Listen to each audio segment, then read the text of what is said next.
Doon po sa four-piece, I received so many complaints from some people na hindi sila sa four-piece, although qualified daw sila. And then yung kapitbahay nila na may water refilling station na jeepney operator na pasok sa four-piece. Samantalang sila na very qualified, hindi raw sila nakakatanggap ng four-piece. How do we qualify individuals or people or family na mabibigyan ng four-piece? Who identifies these recipients?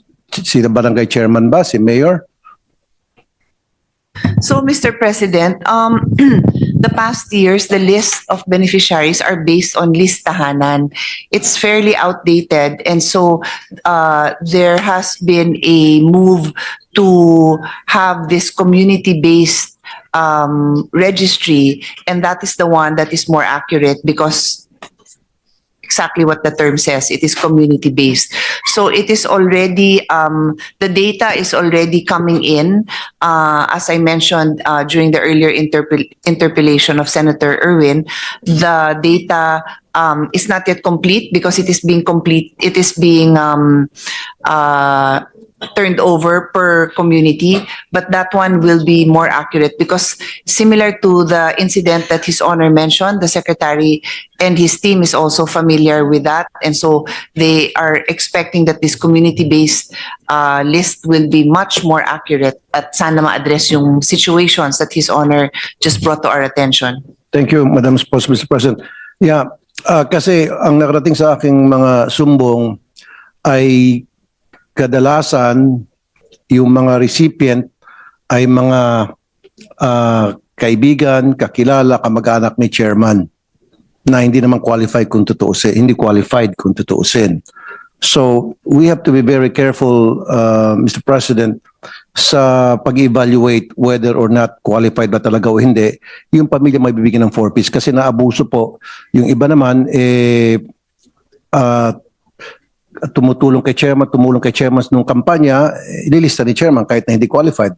Kumbaga parang bayad utang or something, Mr. President.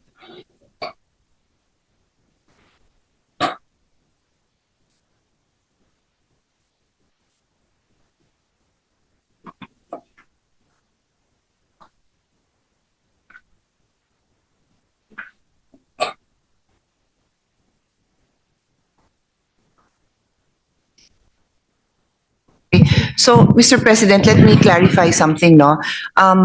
Balikan natin yung example na binigay nyo.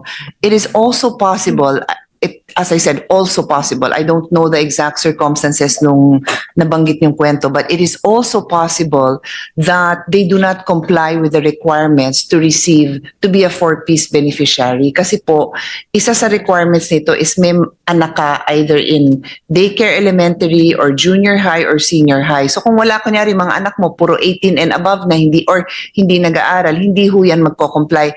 And this may be information that is not easily available. So akala tuloy nila, bakit ako wala, sila meron? Kasi may requirements para makakomply.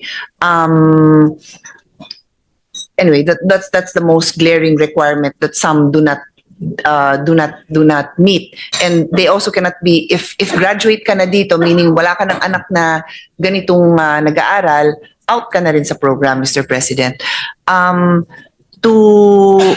To respond to His Honor's question on like the Kapitan being using their own being biased as to who would be the beneficiaries.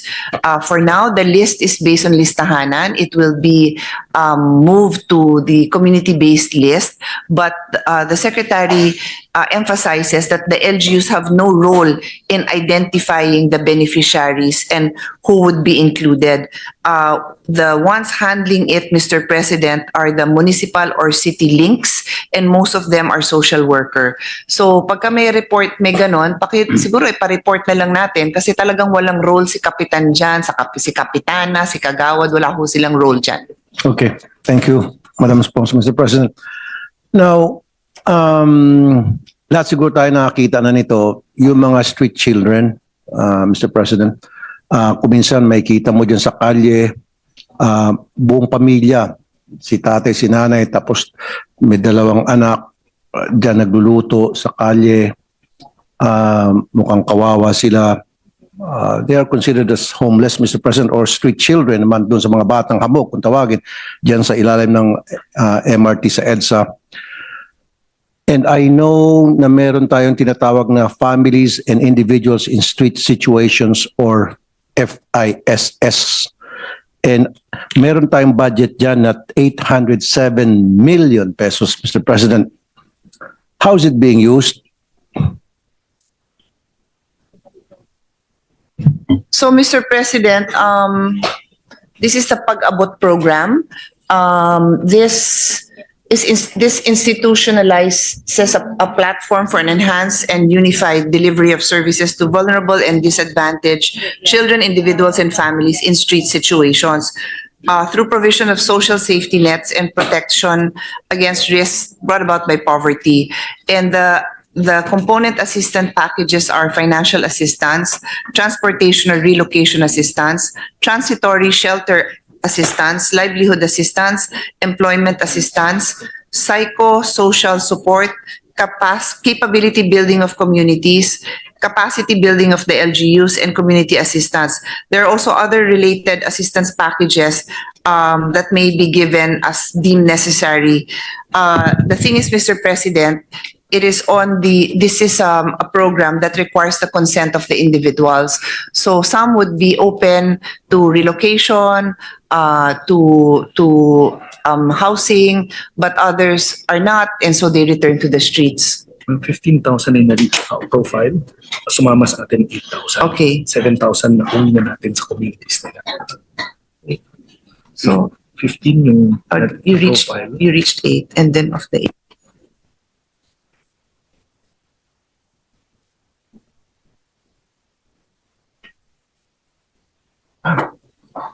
So, Mr. President, in terms of numbers, there are 15,000 individuals that have been profiled, and they have reached out and have worked with 8,000 of them, and 7,000 have actually been reintegrated into communities. So talagang yung iba siguro nasanay na sa ganong lifestyle, hirap sa reintegration. So more than half have been reintegrated, but there is still that number that still choose to live on the streets. Okay, thank you, Madam Sponsor, Mr. President. So, ang DSWD ba ang pupunta doon sa mga kalye para sila ay ayain na pumasok Yes. sa program? Or Yes, sila ho ang pinupuntahan. silang pinupuntahan?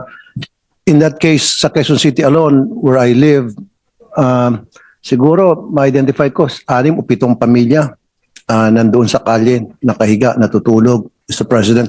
So baka pwedeng i-reach out yun. I can give you the location, exact location. Not only where I live, maging sa ibang mga kalye, very common na makita tayo mga street children or street people, if you will. Baka pwedeng ma-address natin yun, puntahan. And then meron ba tayong registry, kung tawagin, na once pumasok sa programa, mag-register sila and ma-monitor sila to make sure na hindi na abuso din yung programa, Mr. President. So, Mr. President, the incident that His Honor mentioned, that is primarily a LGU function, but DSWD recognizes that there are many LGUs dala ng dami ng vulnerable population, hindi rin kinakaya ng LGU. So DSWD is always ready to support. If His Honor can provide us with the details of that, the areas where those families are, DSWD will be happy to go there and meet with and provide any services that they can to these families. Thank you, Madam Sponsor, Mr. President. Isa pang issue kasi, pag siguro lahat tayo dumadaan sa EDSA, going south or even going north, diyan sa ilalim ng MRT, maraming mga batang hamog kung tawagin. Every single day nakikita ko, kuminsan tumatawid pa ng kalsada yon. How do we address this kind of problem, Mr. President? So, Mr. President, yung mga batang walang kasamang magulang, kinukuha talaga yan ng DSWD in coordination with the barangay kasi bawal talaga na ang bata ay nag-iisa in a public place, susceptible to all kinds of danger. So, kinukuha po nila yan. Thank you, Mr. President. Kasi I think a couple of years ago, may mga nagsumbong sa akin dahil itong mga batang hamog or street children na involved sa mga snatching, petty theft. And so kinuha ng DSWD upon my recommendation. And then a couple of days later, balik naman ulit sila dun sa kalye. How are these the street children na nakukuha ng DSWD, how are they being handled? How are they being processed?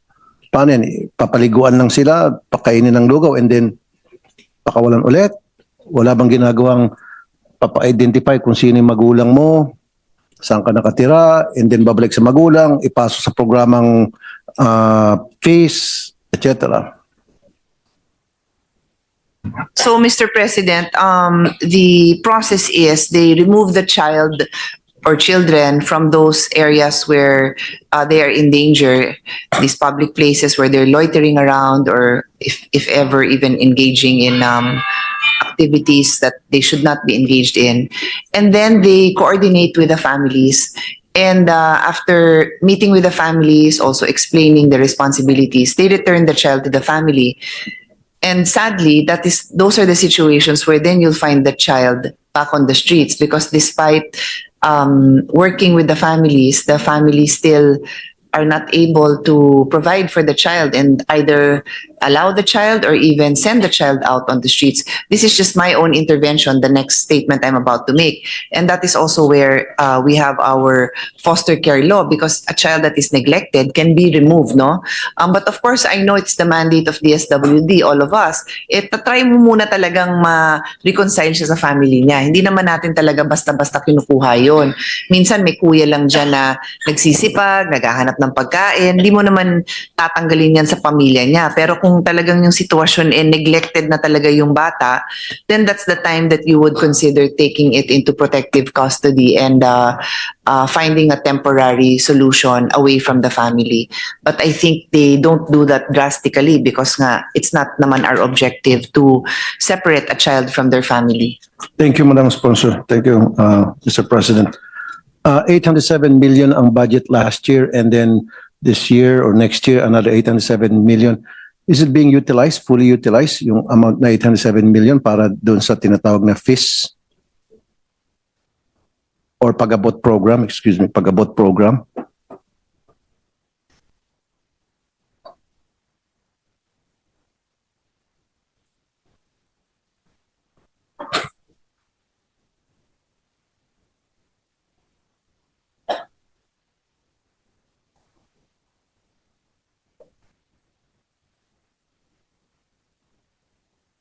So as of now, Mr. President, the utilization is at 59%.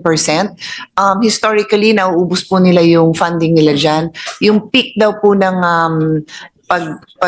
pagbigay nung assistance na yan would be towards the end of the year. So mauubos po yun. Confident po sila. Okay. Last question lang tungkol dyan, Mr. President, Madam Sponsor. Can I just get a random list of families na pasok sa programa yan na nag-benefit sa program na yan? And also, yan po ba subject sa auditing ng COA? Yes, this is audited and a list will be provided to His Honor. Thank you, Madam President. Mr. President and Madam Sponsor.